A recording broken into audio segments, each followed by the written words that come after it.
வணக்கம் நண்பர்களே.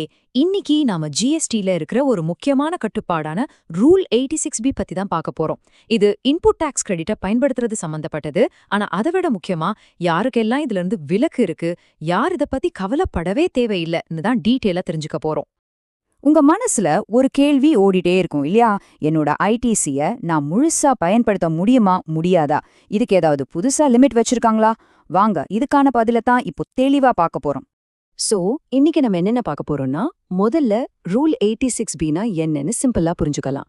அப்புறம் இது யாருக்கெல்லாம் பொருந்தும், ரொம்ப முக்கியமா யாருக்கெல்லாம் இதுல இருந்து விலக்கு இருக்கு, எதுக்காக இந்த ரூல் கொண்டு வந்தாங்க, கடைசியா உங்க பிசினஸ்க்கு இதுல என்ன முக்கியம்னு ஒரு சின்ன செக்லிஸ்ட். சரி, முதல்ல இந்த ரூல் 86Bனா என்னன்னு பாத்திரலாம். ஏன் பிசினஸ் பண்றவங்க மத்தியில இது ஒரு பெரிய டாபிக்கா இருக்கு? வாங்க, அதோட பேசிக்ஸ்ல இருந்தே ஆரம்பிக்கலாம். சிம்பிளா சொல்லணும்னா, இந்த ரூல் என்ன பண்ணுதுன்னா, நீங்க உங்க டாக்ஸ கட்டுறதுக்கு உங்ககிட்ட இருக்கிற இன்புட் டாக்ஸ் கிரெடிட், அதாவது ஐடிசிய எவ்வளவு பயன்படுத்தலாம்னு ஒரு லிமிட் வைக்குது. அவ்வளோதான்.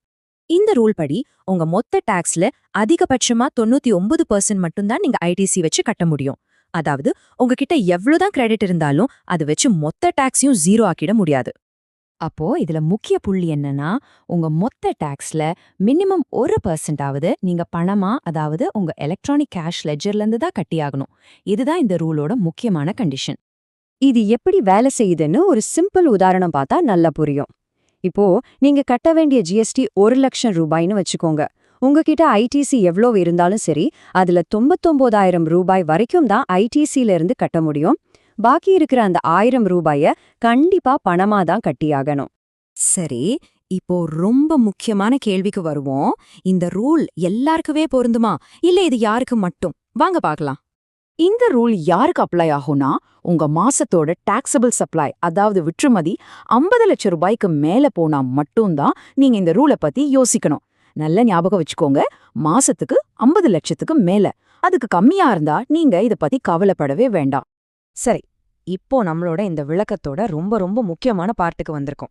ஒருவேளை உங்க டர்ன்ஓவர் 50 லட்சத்தை தாண்டிடுச்சுன்னு வச்சுக்கலாம்.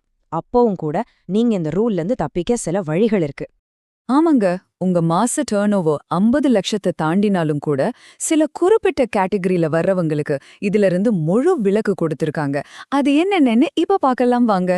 சோ யாருக்கெல்லாம் இதுல இருந்து விலக்குன்னு பாத்தீங்கன்னா, ஒரு லிஸ்டே இருக்கு. 1.5 கோடிக்கும் கம்மியா வருஷ டர்ன்ஓவர் பண்றவங்க, கடந்த 2 வருஷத்துல 1 லட்சம் ரூபாய்க்கு மேல இன்கம் டாக்ஸ் கட்டினவங்க, கவர்மெண்ட் டிபார்ட்மெண்ட்ஸ், ஏற்றுமதி பண்றவங்க, அப்புறம் போன மாசங்கள்லயே 1% மேல பணமா கட்டினவங்க, இவங்களுக்கெல்லாம் இதுல இருந்து விலக்கு. வாங்க இதை இன்னும் கொஞ்சம் டீட்டெயிலா பார்க்கலாம். இதுல ரொம்ப முக்கியமான முதல் விலக்கு என்னன்னா, டர்ன் ஓவர் தான். உங்க ஒரு வருஷ டர்ன் ஓவர் 1.5 கோடி ரூபாய்க்கும் கம்மியா இருந்தா நீங்க இந்த ரூல் 86B பத்தி கவலைப்படவே தேவையில்லை. இது நிறைய சின்ன மற்றும் நடுத்தர பிசினஸ்களுக்கு ஒரு பெரிய ரிலீஃப் இல்லையா? அடுத்ததா கவர்மெண்ட் டிபார்ட்மெண்ட்ஸ் அப்புறம் பொதுத்துறை நிறுவனங்கள், அதாவது PSUs, இவங்களுக்கும் இந்த 1% கேஷ் பேமெண்ட் ரூல்ல இருந்து முழு விலக்கு கொடுத்திருக்காங்க. அதே மாதிரி ஏற்றுமதி பண்ற பிசினஸ்களுக்கும் இந்த ரூல்ல இருந்து விலக்கு இருக்கு. இதுவும் ரொம்ப முக்கியமான ஒரு பாயிண்ட். இது மட்டும் இல்ல, போன 2 ஃபினான்ஷியல் இயர்ல நீங்க 1 லட்சம் ரூபாய்க்கு மேல இன்கம் டாக்ஸ் கட்டியிருந்தீங்கன்னாலும் உங்களுக்கும் இந்த ரூல் பொருந்தாது.